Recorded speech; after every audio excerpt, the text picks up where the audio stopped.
Kami di kelompok 2 akan menjelaskan tentang UMTS, HSPA, dan LTE. Anggota kelompok antara lain Gusti Wira, Didi Wahyu, Anindita Kemala, Ingun Jeria, dan Khadijah.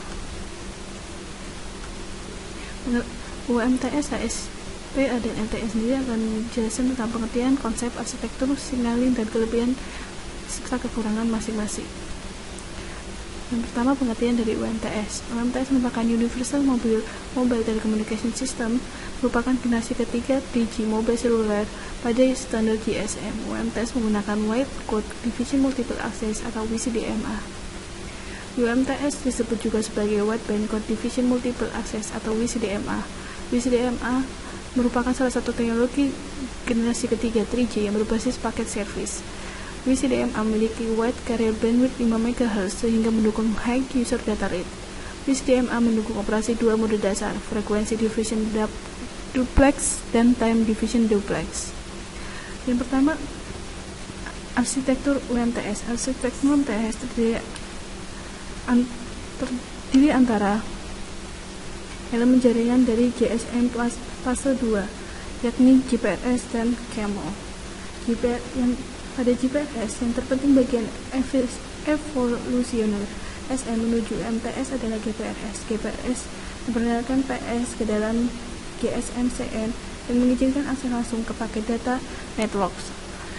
Transmisi PS ini memungkinkan untuk rate data tinggi dengan baik di luar batas 64 kbps dan ISDN melalui GSM-CN. Transmisi data rate untuk UMTS diperlukan sampai 2 Mbps per second. GPRS akan disiapkan dan mengoptimalisasi CN untuk data rate yang tinggi pada transmisi PS, seperti halnya UMTS dan dengan neutron pada RAN. Seperti itu juga GPRS adalah suatu persyaratan untuk pengenalan UMTS. Yang kedua adalah CAML. CAML memungkinkan akses di seluruh dunia pada operator yang memakai aplikasi IN seperti prepaid, call screening, dan supervision. CAML adalah peningkatan utama GSM tahap 2+ untuk pengenalan konsep UMTS Virtual Home Environment atau VHE.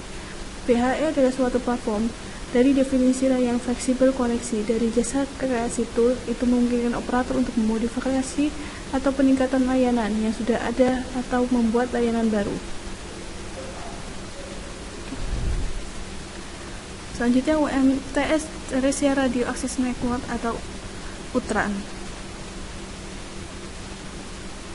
UTRAN merupakan standar UMTS yang dapat dilihat sebagai suatu perluasan dari jaringan yang ada. Dua elemen jaringan baru telah diperkenalkan dalam UTRAN, RNC dan Node B. UTRAN dibagi lagi dalam radio network system atau RNSS yang individual, di mana masing-masing RNS dapat dikontrol oleh RNC. RNC dihubungkan ke suatu set dari elemen node B, yang mana masing-masing node B dapat melayani suatu atau beberapa sel. Selanjutnya adalah tentang kanal UMTS. UMTS terdapat 3 jenis kanal, yakni kanal logical, transport, dan fisik. Masing-masing di mana semua ketiga tersebut semuanya diatur oleh RNC.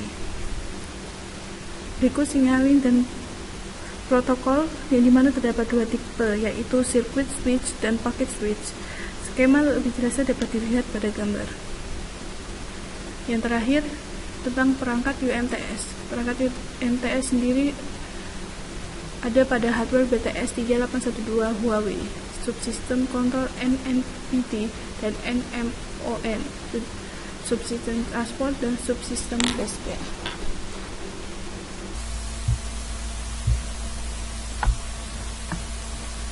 HSPA atau High Speed Packet Access. High Speed Packet Access merupakan protokol dalam telepon mobile yang memperluas dan memperbaiki kinerja dari protokol UMTS. Jadi dapat dikatakan bahwa HSPA ini merupakan protokol pengembangan dari teknologi 3G yang menyediakan transfer data yang lebih cepat. HSPA merupakan gabungan antara HSPA dan HSPA. HSDPA merupakan komunikasi downlink yang menuju ke user dengan kapasitas downlink yang disediakan maksimal 14,4 Mbps. Sedangkan HSDPA merupakan komunikasi uplink dari user dengan kapasitas uplink yang disediakan sebesar 5,7 Mbps. Arsitektur HSPA terdiri atas beberapa perangkat, yaitu user, node B, dan RNC. User baik fixed ataupun mobile terhubung ke node B. Node B memiliki fungsi yang hampir sama dengan base station. Jadi untuk menghemat biaya, maka node B biasanya ditempatkan secara bersama dengan lokasi dari base station. Adapun tugas utama dari node B ini adalah untuk mengkonversi data dari dan untuk interface radio, termasuk forward error correction. Selain itu, berfungsi untuk spreading ataupun despreading WCDMA, dan juga bertanggung jawab dalam software handover frequency division decode. RNC atau Radio Network Controller berfungsi dalam menangani pertukaran protokol antara interface IU, IUR, dan IUD.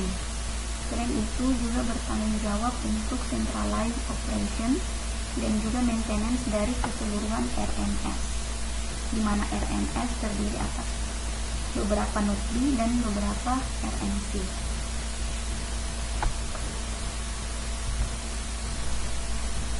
Berikut adalah interface yang digunakan untuk menghubungkan antar pangkat. Untuk menghubungkan RNC dengan core network, digunakan interface IU. Antara RNC dengan RNC yang lain menggunakan interface IUR. Kemudian untuk menghubungkan antara node B dan RNC menggunakan interface IUB. Sedangkan untuk menghubungkan antara user dengan node B menggunakan interface IU.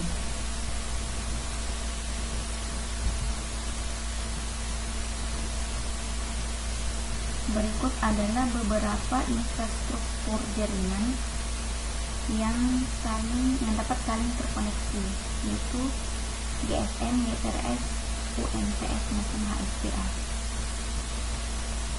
Yang pertama ini adalah infrastruktur GSM yang melalui SGSM dapat terhubung ke infrastruktur GPRS. Kemudian HSPA sendiri juga melalui RNC yang terhubung dengan SGSM sehingga dapat secara langsung terhubung ke infrastruktur GPRS. Sedangkan untuk terhubung ke infrastruktur GSM melalui interface IU yang terkoneksi ke MSC dari GSM. MAC layer merupakan salah satu layer yang terdapat pada node B, di mana pada MAC layer ada yang dikenal dengan MAC HS. MAC HS ini berfungsi dalam retransmisi ARP dan juga berfungsi untuk scheduling dalam menangani prioritas paket. Dengan adanya MAC layer ini, maka proses retransmisi dapat terjadi dengan lebih cepat dan delay untuk mendekod paket dapat berkurang karena round trip retransmisi menjadi lebih pendek.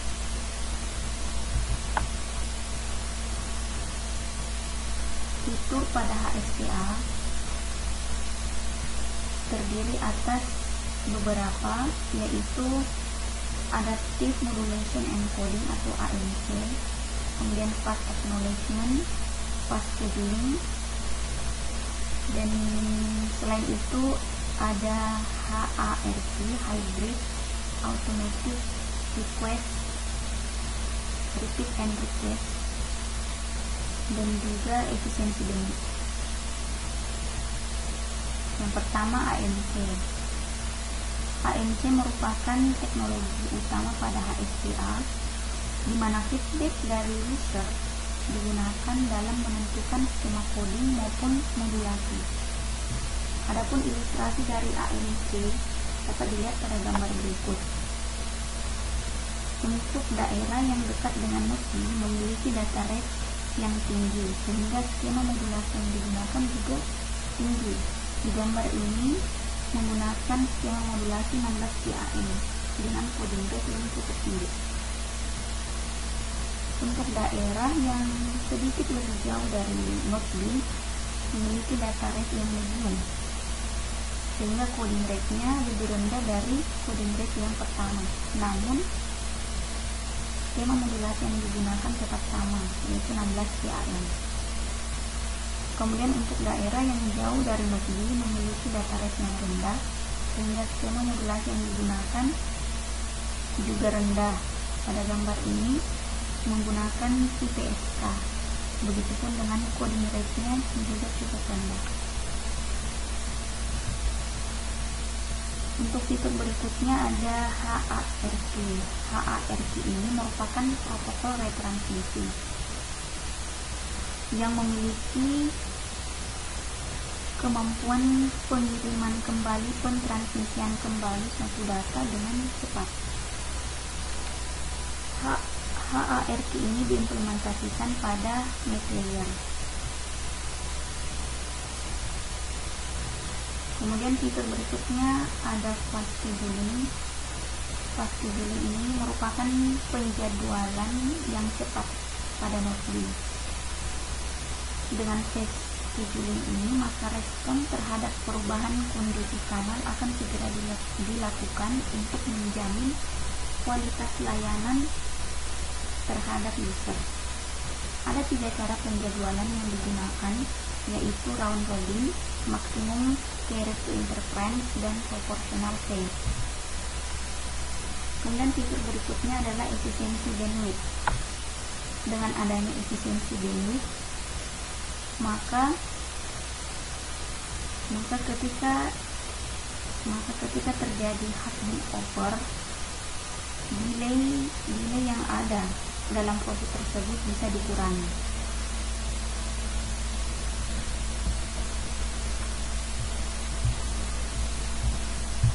Baik, selanjutnya saya akan menjelaskan tentang handover pada ASPA, di mana ASPA ini menggunakan cara yang lebih cepat dengan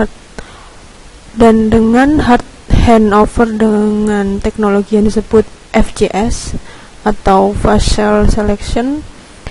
FCS ini bekerja dengan memantau level pada SIR seluruh node B dalam jangkauan UI, lalu diarahkan pada node B yang dapat memberikan SIR lebih tinggi.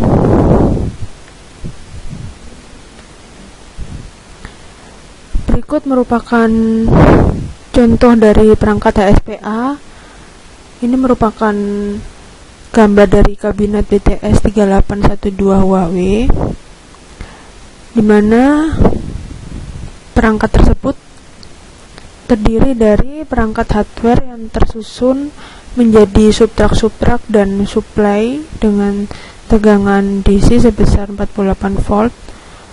Hardware ini terdiri dari subtrak MAFU, subtrak MTRU, subtrak FUN, subtrak baseband, subtrak daya, subtrak perangkat transmisi, subtrak distribusi, daya AC, subtrak kabin baterai, dan pengatur suhu. Gabungan dari subtrak tersebut membentuk subsistem. Nah, di mana subsistem tersebut dapat digambarkan sebagai ini.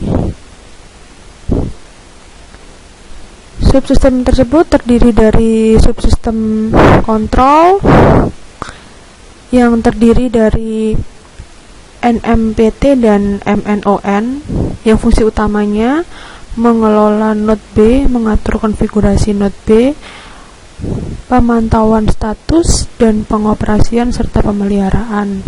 Selain itu, memproses sinyal setelah melalui loop interface, menyediakan kontrol input dan output untuk interface pada node B. Sedangkan pada MNPT terdiri dari maksimum 2 board MMPT pada BTS 3812 yang fungsi utamanya adalah untuk mengatur seluruh kerja pada node B, memproses beberapa jenis sinyal dan menyediakan modul sinyal clock. NMON maksimal terdapat 1 board dan berfungsi menyediakan 32 saluran input dan 7 saluran output, serta mengontrol dan menyesuaikan RET dengan melewati MAFU. Dan yang kedua adalah subsistem transportasi.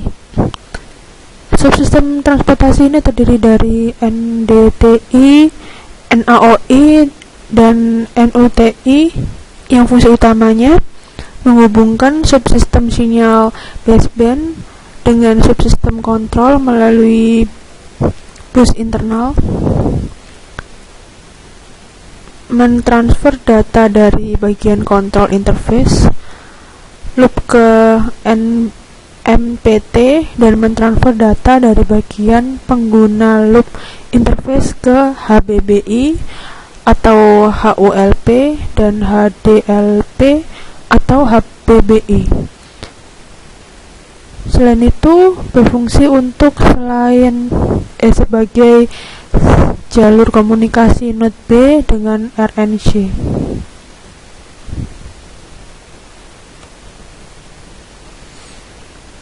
Berikutnya adalah modem. Ini adalah contoh dari modem ZTE MT383 3G yang spesifikasinya adalah modemnya merupakan 3G DC HSPA plus HSPA UMTS 2100 1700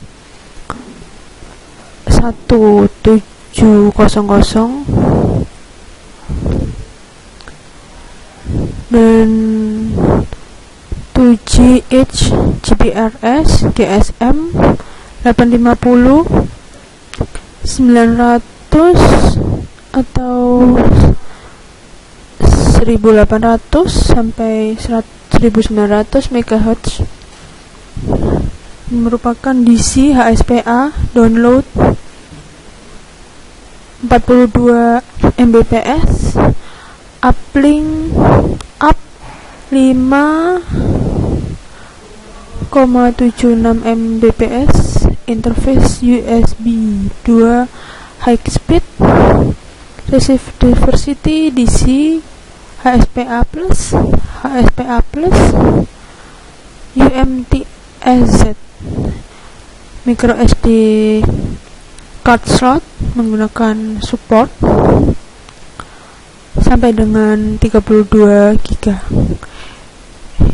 Sudah support dengan equalizer.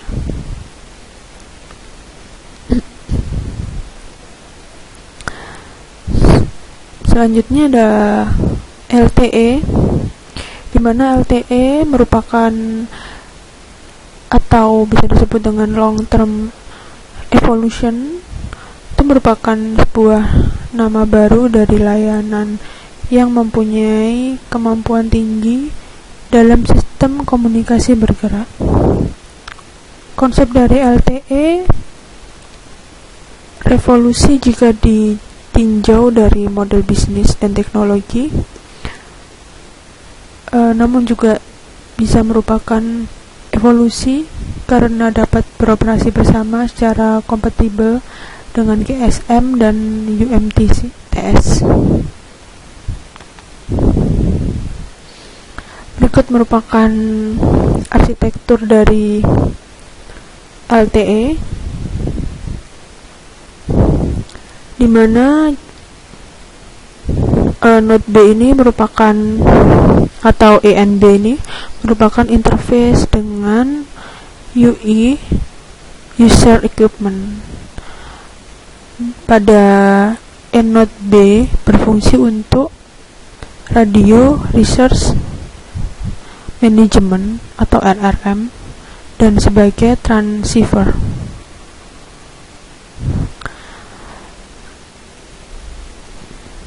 Selain itu, fungsi Node B adalah untuk mengontrol dan mengawasi pengiriman sinyal yang dibawa oleh sinyal radio, yang berperan dalam autentikasi atau mengontrol kelayakan data yang akan melewati Node B.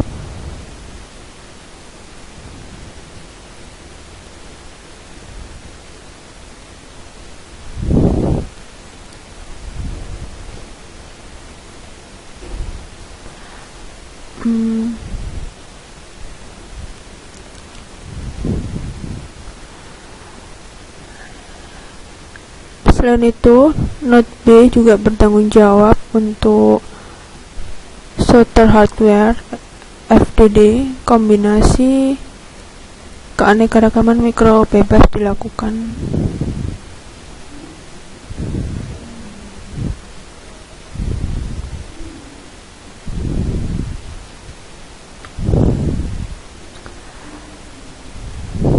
Perangkat dari LTE adalah antena direksional.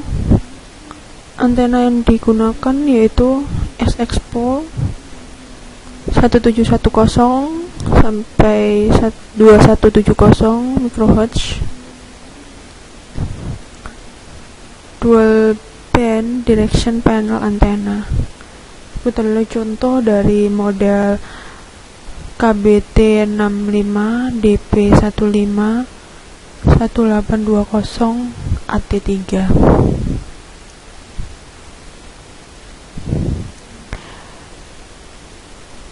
Ini merupakan spek antena di mana frekuensi range-nya berada pada 1710 sampai 1880 Mi.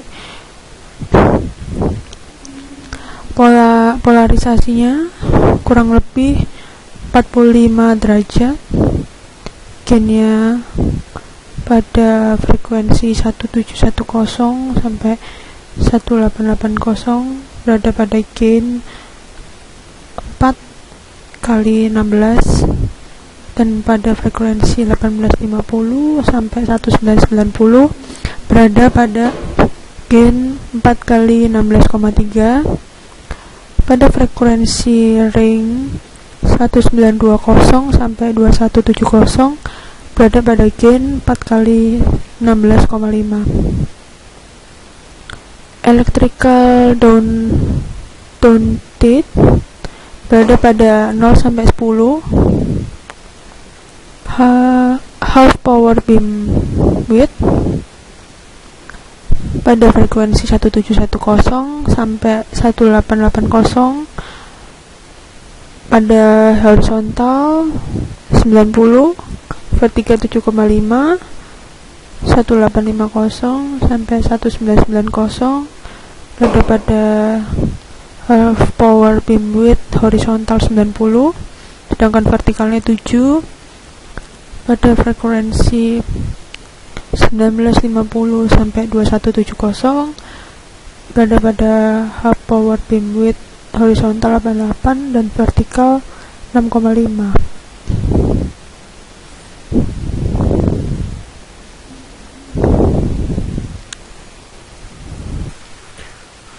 Sini akan saya coba menjelaskan tentang perangkat UMTS yang salah satunya yaitu jenis RBS 3206, merupakan salah satu produk dari banyak telekomunikasi dari Ericsson, di mana untuk radionya bisa kali 1 sampai 3 kali 2, dan output power yang dipancarkan sekitar 20 sampai 60 watt. Untuk uplink downlinknya sama 768 sampai 768, Jadi support untuk dua arah dan bisa digunakan untuk teknologi SDPA dan IUL. Transportnya itu pada perangkat ini dia bisa menghandle sampai dengan 20 yuan atau T1 per yuan di one port, di mana pada tiap port itu terdapat 8 SDM dan sudah support IP option dan hub fungsionalnya menggunakan AL2 switching. Adapun untuk ukuran perangkatnya ini sekitar 180 kali 600 kali 400 mm dengan berat sampai 120 kg. Dan untuk total daya yang digunakan oleh perangkat ini menggunakan daya sampai 48 volt DC dengan power consumption-nya bisa dilihat 20 watt.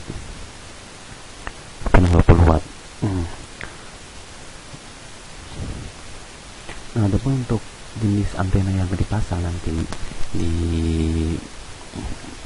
perangkat yang masih nanti, ini adalah karakteristik dari antena yang akan dipancarkan nanti, di mana operasi frekuensinya pada technical specification ini dari prinsipnya 10,9 sampai 12,75 GHz, tapi dari transmiknya dia menetapkan pada frekuensi 13,75 sampai 14,5 GHz.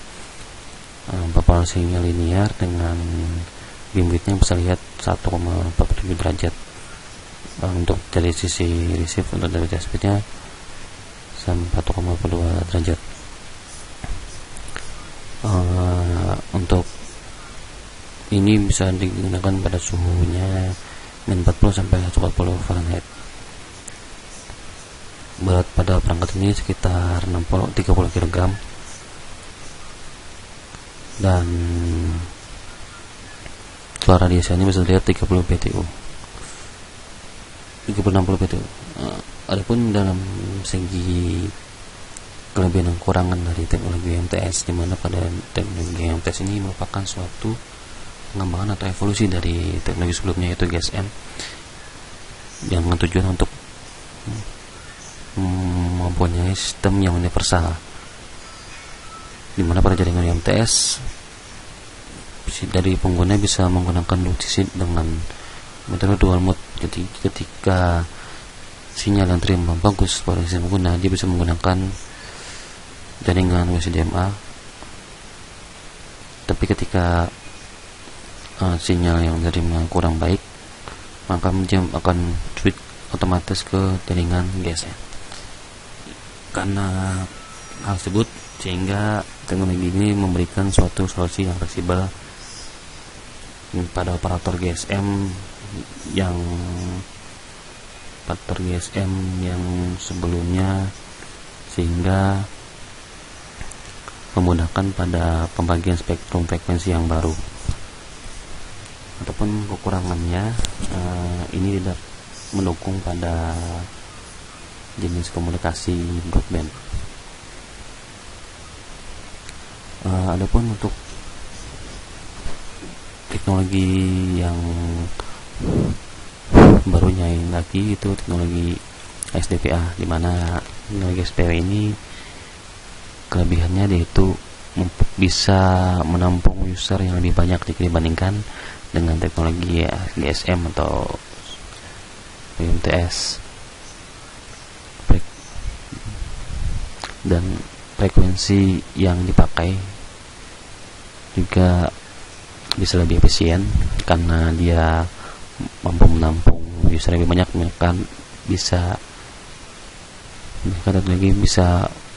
User bisa komunikasi secara banyak atau bersama-sama, dalam hal ini bersama-sama, dan juga bisa mengurangi tertundanya penggunaan atau delay pada download data karena kapasitas yang lebih besar dibandingkan kapasitas user yang ditawarkan lebih besar dibandingkan teknologi sebelumnya. Kekurangannya dari teknologi ini, penggunaan teknologi antena yang saat ini masih terbatas dan harga yang cukup mahal dalam investasi teknologi ini jika dibandingkan dengan jaringan seperti WiMAX. Ini berbasis internet sih sebenarnya. Tapi dalam ada juga kekurangan yang paling signifikan itu biasanya dalam penggunaan yang serius, dimana pada tepian sel pada pemancar sering mendapat sinyal yang rendah karena tidak kuat terhadap interferensi sinyal frekuensi yang lain. Dapat juga teknologi yang baru yang lagi booming di Indonesia saat ini, yaitu teknologi LTE, di mana teknologi LTE ini menawarkan kecepatan yang lebih tinggi jika dibandingkan GSM dan UMTS, dan juga mempunyai fasilitas juga seperti teknologi sebelumnya, yaitu HSDP, UMTS dan HSDPA, di mana dengan ini jika sinyal yang didapat rendah atau kualitasnya yang buruk bisa akan di-switch ke teknologi lain seperti GSM dan atau UMTS. Adapun teknologi LTE ini punya spektrum antara 1,4 MHz sampai 20 MHz, dengan kelebihan juga pada teknologi mempunyai efisiensi dalam penggunaan energi. Tapi dalam sisi pengguna banyak layanan yang menarik yang ditawarkan, contohnya yaitu anti delay. Ada kekurangan dari teknologi ini ya, sama dengan teknologi sebelumnya, itu investasi teknologi relatif mahal, dimana karena jika investasi ini digunakan jadi harus memperbaharui, tapi dari segi peralatan dan juga perangkat mobile yang digunakan oleh pengguna. Jadi tidak hanya dari sisi operator saja yang mempunyai investasi, dan pengguna juga investasi juga, karena jika terjadi pembaruan jaringan maka pengguna harus membeli mobile device yang support juga terhadap jaringan tersebut.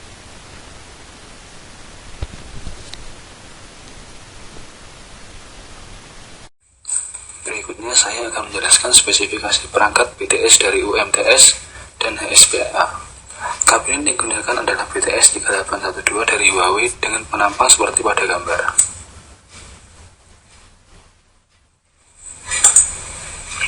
Keunggulan yang ditawarkan adalah kapasitas besar, dapat digunakan dalam berbagai konfigurasi, mode transmisi diversity, dan beberapa keunggulan lain seperti yang tertera pada tabel.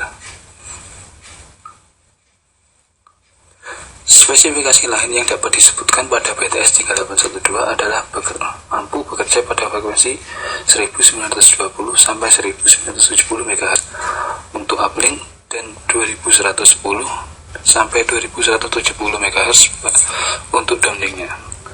Sebuah BTS 3812 dapat mendukung 1536 kanal suara dengan kapasitas masing-masing 12,2 kb per second, 12 sel, 6 sektor, serta pada tiap sektor dapat menyokong 4 karier. Untuk perangkat wadah BSD yang digunakan adalah BSD 6800 V100 R005. Fitur yang ditawarkan adalah memiliki kapasitas yang besar, mampu mensupport maksimal 40.000 erlang per 960 megabit per second, pengaturan multi QoS, transmisi satelit, IMS, dan handover intersystem. Berikutnya adalah perangkat yang digunakan pada BTS pada jaringan LTE. Perangkat yang digunakan adalah RBS 6000 yang diproduksi oleh Ericsson. Gambar berikut menunjukkan instalasi RBS 6000 secara umum pada set BTS.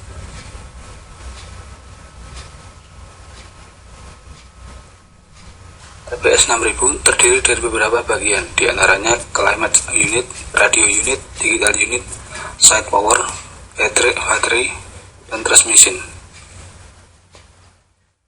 Untuk digital unit berfungsi sebagai control processing, clock distribution, synchronizer, baseband processing, IP ATM connectivity, RU interconnect.